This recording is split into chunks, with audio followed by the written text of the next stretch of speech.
ආයුබෝවන් paradise home and garden අපේ YouTube channel එකෙන් අදත් එන්නකෝ ලස්සන මිදුලකට කාටත් ආස හිතෙන මිදුලකට අපි කරන දේවල් බලා ගන්න.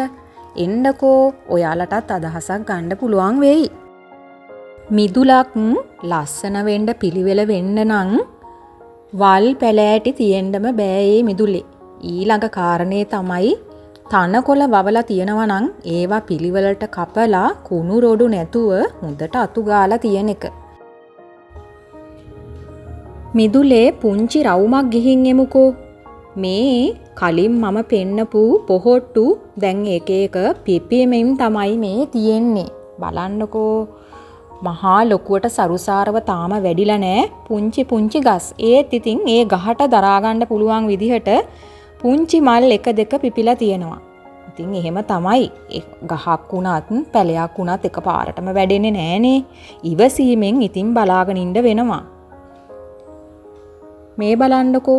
මම ඉතින් දැඩි අවුව තියෙන නිසා මේ හැඟින් පොට් ටික ගහක එල්ලුවා. ඒකෙත් අමුතු සුන්දරත්වයක් තියෙනවා. ලස්සන මිදුලකට ඉතින් මල් වලින් පිරීලා තියෙන්නම ඕනනේ. මේ බලන්නකෝ. කොහොමද කියලා මේ ලස්සන. ඉතින් මේවට ටිකක් දියර පොහොර එහෙම ගහලා පිළිවෙලක් කරපුවාම ලස්සනට මල් පිපිලා තියෙනවා. අඩුම වියදමකින් මිදුල ලස්සන කරන්න ඉතින් හොඳම හොඳ වර්ගයක් තමයි මේ පිටෝනියා. බලන්නකෝ ලස්සන. මේ දවස්වල නිතරම වගේ හවස් කාලේ වහින හින්දා දිලීර ආසාදන එන්න තියෙන ඉඩකඩ වැඩි. සතියකට සැරයක් දිලීර නාශකයක් යොදන්න වග බලා ගන්න. ඇන්තූරියම් වලත් පුංචි පුංචි දිලීර රෝග, පත්‍ර කහ පාට වෙන එක, මිශ්‍රණයේ තියෙන ප්‍රශ්න එක එක ඒවා එනවා මේ වෙහි කාලේ. ඒවා චුට්ටක් නිවාඩු පාඩුවේ පරීක්ෂා කරලා බලන්න වෙනවා. නැත්තම් ඉතින් ලෙඩ වෙලා ඒ පැලේට හානිය වෙනකම්ම අපි දන්නේ නැහැ. බලන්නකො මේ දියසෙවල් එහෙම බැඳිලා තියෙන විදිහ. ඉතින් මේ පුංචි පුංචි පැලෑටි අලුතෙන් හිටවපු පැලෑටි උනත් දැඩි අවුවට සහ දැඩි වැස්සට විවෘත වුණොත් අනිවාර්යෙන්ම ඉතින් ප්‍රශ්නයක් තමයි. ඒ හින්දා ඒ ගැන සැලකිලිමත් වෙන්න. ඔයාලට මතකද මෙන්න මේ පැලය මම මීට කලින් මුල් අදින්න කරපු සත්කාරය? ඔන්න දැන් පුංචි මොටයියෙක් ඇවිල්ලා මුල් පොඩ්ඩක් ඇවිල්ලා පැල වෙලයි තියෙන්නේ. ඉතින් අතාරින්න හොඳ නෑ මේ පැල පැලවෙන්නේ නෑ කියලා කොහොම හරි උත්සාහ දරලා පැල කරගන්න ඕන. මේ පැල දුන්නු නදී කණංගිට ස්තුති වෙන ගමන් මෙන්න බලන්නකො මේවා අලංකාරව හිටවන්න පුළුවන් ක්‍රම. ඔයාලටත් අදහසක් ගන්න පුළුවන් වෙයි. මේ වගේ ලී පෙත්තක ලස්සනට හිටවන්නත් පුළුවන්. මෙන්න මේ වගේ දිරච්ච කොටේක තියලා ලස්සනට හිටව ගන්නත් පුළුවන්. ඒකත් ලස්සන කලාවක්.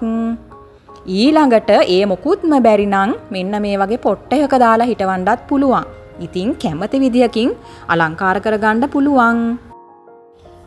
ලස්සන මිදුලකට අත්‍යවශ්‍යම අංගයක් තමයි විසිතුරු පැලෑටි. ඉතින් මේක නම් වැලක ස්වරූපයෙන් තමයි ගිහින් තියෙන්නේ. මම හිතාගෙන ඉන්නවා ඉනිමගක හැඩයට රීප්ප වලින් ආධාරකයක් හදලා හිටවන්න. බලමුකෝ. මේ බලන්නකෝ. ඒ අතරේ මේ නම් ඉතින් හැමතැනම සුලභව තියෙන බිගෝනියා වර්ගයක්. මගේ මිදුලේ තියෙනවා අඹ ගහක්. ඒ අඹ ගහ නිසා ඒ පැත්ත අඳුරු වෙලා තියෙන්නේ. ඉතින් වෙන මල් පිපෙන වර්ගවලට ඒ පැත්ත සුදුසු නෑ. ඉතින් මම මෙන්න මේ වගේ පුංචි පුංචි එක එක වර්ගයේ විසිතුරු පැලෑටි තමයි දාලා තියෙන්නේ. ඉතින් මේවා තාම හැදීගෙන එන ගමන් බලන්නකො ලස්සනද කියලා. මේවා නම් ඉතින් මහ ලොකු වටිනාකම් ඇති පැලෑටි නෙවෙයි. ඒත් ඉතින් ලස්සනේ අඩුවක් නෑනේ. මේ පැලෑටිය නම් ගේ ඇතුළටත් හොඳයි ඉන්ඩෝ ප්ලාන්ට් එකක් හැටියට. ඔන්න ඉතින් මගේ සුරතලා. ඔයාලා සමහර වෙලාවට මෙයා ගැනත් අහනවනේ. මෙන්න මේ පැලෑටිය අපේ සුරතලාගෙන් නම් බේර ගන්නම බෑ. මොන හේතුවක් හින්දාද මන්දා එයා හරිම ප්‍රියයි මේ කොළ කණ්ඩ. ගස් කීපයක්ම දැන් මෙයා ඉවර වෙන්නම කාලා තියෙන්නේ. බලන්නකෝ හරක් පැටියෙක් වගේ මේ කන විදිහ. මං හිතන්නේ ඔය බඩේ අමාරු වලට එහෙම කනවා ඇති. මම දන්නේ හේතුවක් කොහෙත්ම ගහක් තියාගන්න බෑ මෙයා හින්දා. මෙන්න එදා හිටවපු කානේෂන් පොඩ්ඩා ඊළඟට මේ අසලියා පැලේ ඔන්න බලන්නකො හොඳට තියෙනවා. ගිය සැරේ වීඩියෝ එක බලපු අය දන්නවනේ. මේ තියෙන්නේ රෝස්මරී පැලයක් හිටෝ ගන්න කොණ්ඩෙට ආදරය කරන අයට හොඳ උත්තරයක්. මේක නම් ඉතින් තාම තියෙන්නේ පර්යේෂණ මට්ටමේ වගේ හැදෙයිද මන්දා. ලිලි පැලේ පොඩ්ඩක් හේගිය පාරකුත් තියෙනවා. නමුත් දළු වලින් පැලවෙන පෙනුමකුත් තියෙනවා. තව සතියකින් දෙකකින් තමයි ප්‍රතිඵල බලන්න වෙන්නේ. ඔන්න බලන්න බාධක බිඳගෙන තමන් වැඩෙන විදිහ මේ ගහ කියලා දීලා තියෙන විදිහ.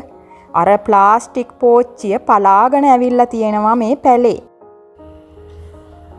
මිදුලේ ලස්සන වගේම ගෙයි ලස්සන ගැනත් හිතන්න ඕනෑනේ. මේ පැල නම් ඉතින් මම මේ ඉන්ඩෝර් ප්ලාන්ට්ස් වලට තමයි හිටවන්නේ. බලන්නකෝ පුංචි සැන්සවේරියා පැල. මේවා මම කීපයක් හිටවගෙන තියෙනවා. ගේ ඇතුලෙන් තියලා ගේ ඇතුළ අලංකාර කර ගන්න. අනිත් එක ඔක්සිජන් සපයන නිසා සෞඛ්‍යයටත් හොඳයි කියලා කියනවනේ.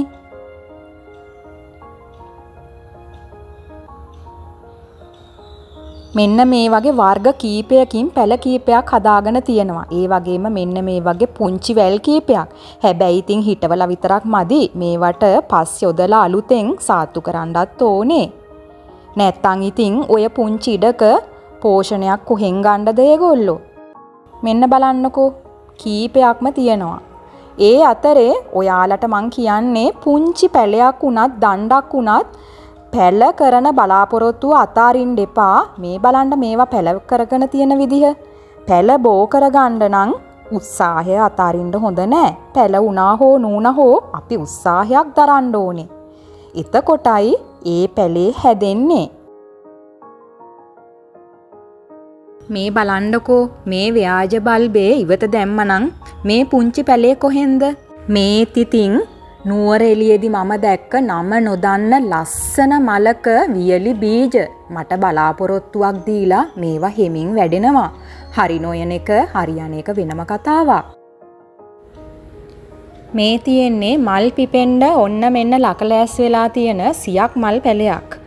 ඉතින් මල් පැල ලේසියෙන්ම පැල කරගන්න විදිහ බෝ කරගන්න විදිහත් මං වෙනම වීඩියෝ එකක් කරලා ඇති. ඉතින් ඒකත් බලන්නකෝ.